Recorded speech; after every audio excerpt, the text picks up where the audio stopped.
Pahargyan dalu puniki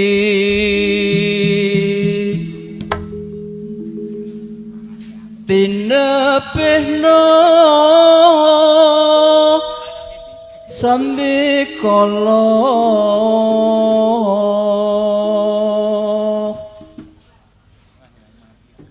kasembatan ing setyane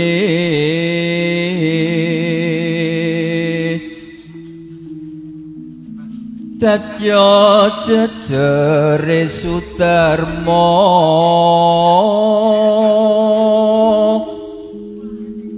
angin tas pitulus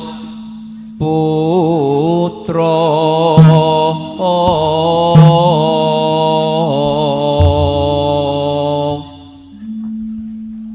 tumuju bebrayan agung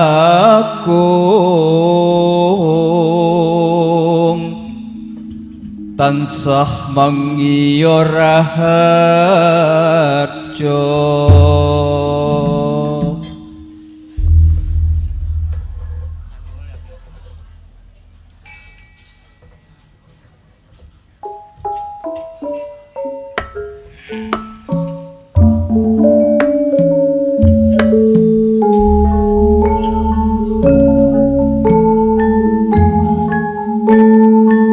Rahayu sagunging dumadi Rahayu sagunging dumadi Rahayu sagunging kawula dasi kawilujengan katentreman minggahipun mugi tansah mangya kabagyan awit sih wilasaning Gusti ingkang mukawasa mugi tansah kasarira saha kajiwa dumateng panjenengan sedaya lan kula nuwun para pinesepuh sesepuh ingkang satuhu kinabekten para tamu sinedahan kakung saputri ingkang sinuba ing sagunging tata krami ugi ingkang winantu ing pakurmatan para kadang muda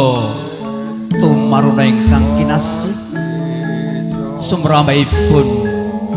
dumateng ingkang kepareng sami rawuh saderengipun kula ngaturaken menggah urutaning tata cara pahargyan boyong temanten ing dalem menika sumangga kepareng ngriki kula nderek saha nderekaken munjuaken raos syukur kunjuk wonten ngarsanipun Allah Subhanahu wa taala ingkang paring pinten-pinten kanugrahan pinten-pinten kanikmatan dumateng panjenengan kula malikinipun kanugrahan kasarasan kacetha bilih ing dalu kaleng puniutus saged makempal saged silaturahim wonten ing wisma parga mriki kanthi manggih wilujeng nir ing sampikala ugi boten kata lumpen sumangga selawat salam tansah kita aturaken dumateng Nabi Agung Rasulullah Muhammad sallallahu alaihi wasallam ingkang kita antu-antu syafaatipun benjang wonten ing yaumil akhir. Para tamu kakungsa putri ingkang pinengkuing bagya mulya kepareng niki kula kadhawuhan hambeka wiwaraning suka miwah babaring sedya pahargyan boyong temanten nun inggih Bagus Chandra Eko Yulianto kaleres putra Jalu yanipun Bapak Sutrisno saha Ibu Sunarsi ingkang pidalem wonten ing Kampung Ngadijayan RT 3 RW sekawan Ngadirejo Kartosuro kalebet wewengkon Kabupaten Sukoharjo Makmur ingkang sampun hanjatuh krami kalian Roro Eliana pramuning tias sarjana ekonomi kaleres putra pawesinipun Bapak Wahyono saha Ibu Maryati ingkang pidalem wonten ing Kapulagan RT setunggal RW 3 Kertonatan Kartosuro kalebet wewengkon Sukoharjo Makmur kaleres ing dinten Senin Pahing Surya kaping 22 September warsa 2000 langkung para tamu sinedan kakung saputri ingkang kuwinantu ing pakurmatan salajengipun kepareng mriki kula ngaturaken menggah urutaning tata cara pahargyan boyong temanten ing ratri kalengan punika ingkang secara inggih pambuka kalajengaken inggih rawuhipun Siat Mojo Pangantian Sarimbit kadang pisan Sutresno saha pangombyong wonten ingkang pareng margya rawuhipun kasuwun yanipun Bapak Soekarno Amir SPD sekalian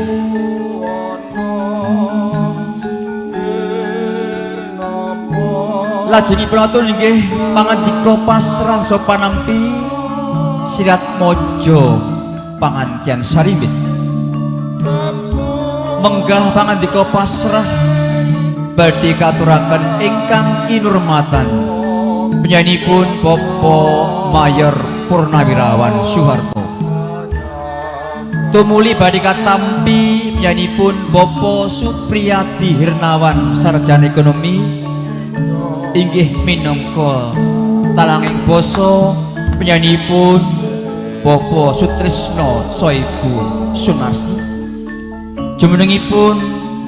kaapit Bapak Jadi Mulya saha Bapak Joko Widodo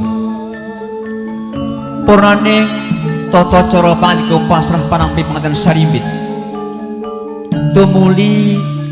Sirat Mojo Pangantian Sarimbit kaparingan unjukan tirta wening dening Kang Ibu Sunarsi wonten ingkang ngasta beri Ibu Umi Wardani ingkang ngasta sindur Ibu Nini Meyanti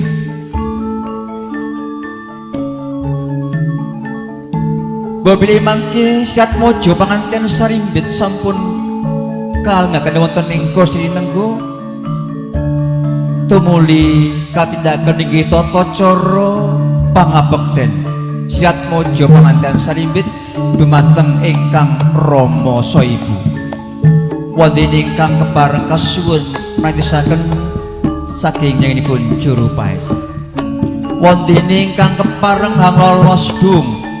Siat Mojo Kagung nun inggih kasuwun Bapak Suwargito Gito Suwarno purnaning tata cara pangabekten kajagen inggih atur pandonga wonten doa badhe katuraken ingkang kinurmatan penyanipun Bapak Muhammad Husnan Alirido purnaning tata cara pandonga kajagen inggih tata cara lepas lajang saking muda-mudi peladi Kampung Ngadijayan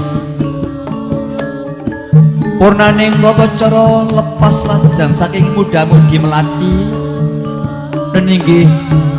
ajaken inggih atur sih pambagian Jolojeng wonten ing mangke badhe kasarira nyenipun Bapa Warsena Reja Tanoyo jumenengipun kasumbul Bapa Marwata saha Bapa Sutarso wonten ing ngaturi jumeneng salebetipun tata cara pambagirja kasuwun